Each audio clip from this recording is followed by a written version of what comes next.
ప్రతి తల్లిదండ్రులు తమ బిడ్డలను చదివించేది తమ ఆకలి బాధను తీరుస్తారని కాదు, అన్నం కోసం ఎవరి ముందు చేయి చాచకుండా బ్రతుకుతారని. ప్రయత్నం నీ ధర్మం, ఫలితం దైవ నిర్ణయం, పరిస్థితులు కాల నిర్ణయం, ఎదుర్కోవడం నీ మనోధైర్యం. ఎవరి పరిస్థితులు ఎవరికీ అర్థం కావు. వాళ్ళ స్థానంలో మనం ఉంటేనో, మన స్థానంలో వారుంటేనో తప్ప. స్థాయిని చూసేవారిని ఇంటికి పిలవకు, మర్యాద ఇవ్వని వారి ఇంటికి వెళ్ళకు, వ్యక్తిత్వం లేని వారితో ఏమీ చెప్పకు, విలువ ఇవ్వని వారితో ఏమీ మాట్లాడకు, నోరు అదుపులేని వారికి ఏమీ చెప్పకు, అహంకారం చూపే వారితో కలవకు. ఒంటికి ఆరోగ్యం, మనసుకి ఆనందం, ఈ రెండూ ఉన్నవాళ్లే ప్రపంచంలో అత్యంత అదృష్టవంతులు. ఏ విషయంలోనూ ఎవరి మీద ఆధారపడకు. ఒక్కసారి అడిగితే సాయం, అదే సాయం పదే పదే అడిగితే చేతగానితనం. వీలైనంత వరకు ఎవరి సాయం లేకుండా బతకడం నేర్చుకో. అప్పుడు నీ మీద నీకు నమ్మకం, నీ మీద ఇతరులకు గౌరవం పెరుగుతుంది. అనవసర విషయాల్లో తలదూర్చడం మానేస్తే మనశ్శాంతి రెట్టింపవుతుంది, జీవితం ప్రశాంతంగా ఉంటుంది. బడి దగ్గర వదిలేసి వెళ్తున్నప్పుడు నువ్వు మీ అమ్మా నాన్నల్ని చూసిన చూపు, ఓల్డేజ్ హోమ్లో వదిలేసి వెళ్తున్నప్పుడు మీ అమ్మా నాన్నలు నిన్ను చూసే చూపు రెండూ ఒక్కటే. నీ బాధ బడిగంట మోగగానే పోతుంది, కానీ వాళ్ళ బాధ గుండె ఆగే వరకు పోదు. కోల్పోయిన వాటి గురించి ఆలోచిస్తూ కూర్చుంటే నువ్వు కోరుకున్న జీవితం ఎప్పటికీ దొరకదు. కాలానికి మనం ఇచ్చే విలువ మన విలువను పెంచుతుంది. డబ్బుకు మనం ఇచ్చే విలువ ఆపదలో ఆదుకుంటుంది. సాటి మనిషికి మనం ఇచ్చే విలువ వారి మనసులో మనకొక సుస్థిర స్థానాన్ని ఇస్తుంది. ఒకరి సంతోషాన్ని కోరుకుంటే మన సంతోషాన్ని ఆ దేవుడు కోరుకుంటాడు. పడిపోతే పగిలిపోయే ఫోన్కే ఎంతో విలువ ఇస్తున్నాం. అలాంటిది జీవితాంతం మనతో ఉండే బంధాలకు ఇంకెంత విలువ ఇవ్వాలి? చిన్న చిన్న కారణాలతో బంధాలు దూరం చేసుకోకండి. మనుషులను అంచనా వేయడం సముద్రం మీద ఇండ్లు కట్టడం లాంటిది. ఎప్పుడు ఎలా మారుతారో ఎవరూ ఊహించలేం. ఏ బంధమైనా కలకాలం పదిలంగా ఉండాలంటే అర్థం చేసుకునే మనసుతో పాటు రాజీపడే స్వభావం కూడా మనలో ఉండాలి. ఎంత నిగ్రహంగా ఉంటే అంత అగ్రస్థానం, ఎంత దూరంగా ఉంటే అంత గౌరవం, ఎంత హద్దుల్లో ఉంటే అంత మర్యాద, ఎంత తక్కువగా ప్రేమిస్తే అంత మనశ్శాంతి, ఎంత తక్కువ ఆశిస్తే అంత ప్రశాంతత, ఎంత తక్కువ మాట్లాడితే అంత విలువ. కొన్నిటిని గెలవాలంటే ముందుండి నడిపించే వాళ్ళకన్నా వెనుక నుండి ధైర్యాన్ని ఇచ్చే వాళ్ళే చాలా అవసరం.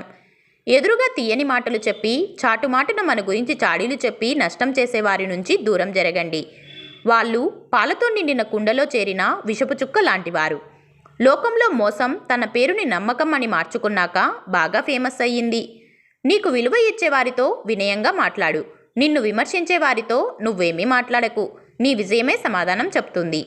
సముద్రం అందరికీ ఒక్కటే, కానీ ఈత వచ్చిన వాడికి ముత్యాలు దొరుకుతాయి, వలవేయడం వచ్చిన వాడికి చేపలు దొరుకుతాయి, నిలబడి చూసిన వాడికి కాళ్ళు మాత్రమే తడుస్తాయి. జీవితం కూడా అంతే, అందరికీ ఒక్కటే. కాకపోతే మన ప్రయత్న బలం ఎంతుందో అంతే దక్కుతుంది. చెయ్యడానికి ఒక పని, ప్రేమించడానికి ఒక వ్యక్తి, జీవించడానికి ఒక ఆశ, ఈ మూడు ఉన్నవాళ్ళు ఎప్పుడూ ధనవంతులే. నేనెందుకు ఓడిపోతుంటానని మనిషి అడిగిన ప్రశ్నకు కాలం చెప్పిన సమాధానం: ఎండ, వాన, కాలరాత్రి, కఠినమైన పరిస్థితి ఏదైనా రాని నేను ఆగక నడుస్తూనే ఉంటాను. అందుకే నేనెప్పుడూ ఓడిపోను. నువ్వు కూడా నాతో నడిచి చూడు, ఎప్పటికీ ఓడిపోవు.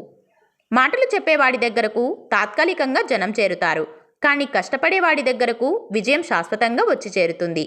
సింహాన్ని ఎవరూ అడవికి రాజును చెయ్యలేదు. దానికున్న లక్షణమే దానిని మృగరాజును చేసింది. అలాగే ఎవ్వరూ నిన్ను గొప్పవాడిగా గుర్తించనవసరం లేదు. నీలో ఉన్న గుణమే నిన్ను గొప్పవాడిగా చేస్తుంది. ధనవంతులు విలాసాలను చివరగా కొంటారు. పేద మరియు మధ్యతరగతి వారు విలాసాలనే ముందుగా కొనుగోలు చేయడానికి మొగ్గు చూపుతారు. గొప్ప పనులు చేయడానికి ఒకే ఒక మార్గం మీరు చేసే పనిని ప్రేమించడమే.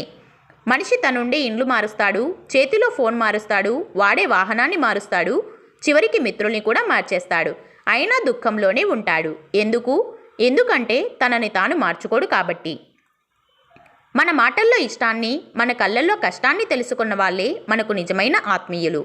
జీవిత భాగస్వామి అందంగా లేకపోయినా పర్వాలేదు, అర్థం చేసుకునే మనసు ఉంటే చాలు. జీవితం చాలా ఆనందంగా సాగిపోతుంది.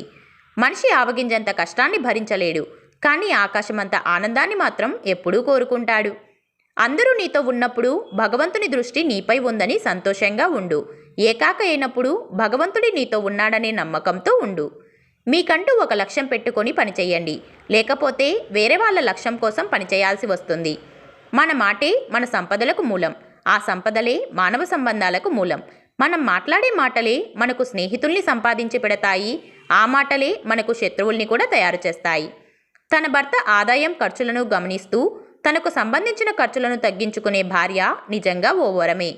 క్షమించే గుణం, ఒకరిపై ఒకరికి నమ్మకం, ఒకరిపై ఒకరికి గౌరవం, చిరునవ్వుతో కూడిన పలకరింపులు ఇవే బంధాన్ని నిలబెట్టే 4 స్తంభాలు. ఎదుటి వాళ్లకు అనుకూలంగా ఉంటే మంచివాళ్ళం, ప్రతికూలంగా ఉంటే చెడ్డవాళ్ళం. ఆలోచనలు అంటువ్యాధి లాంటివి. మనం నెగిటివ్గా ఆలోచించడం మొదలు పెడితే నెగిటివ్గానే వస్తాయి. పాజిటివ్గా ఆలోచించడం మొదలు పెడితే పాజిటివ్గానే వస్తాయి. ఈ వీడియో మీకు నచ్చితే please like, share and subscribe to our channel. అలాగే ఈ వీడియోలో మీకు ఏ క్వైట్ నచ్చిందో తప్పకుండా కామెంట్ చేయండి. Thank you.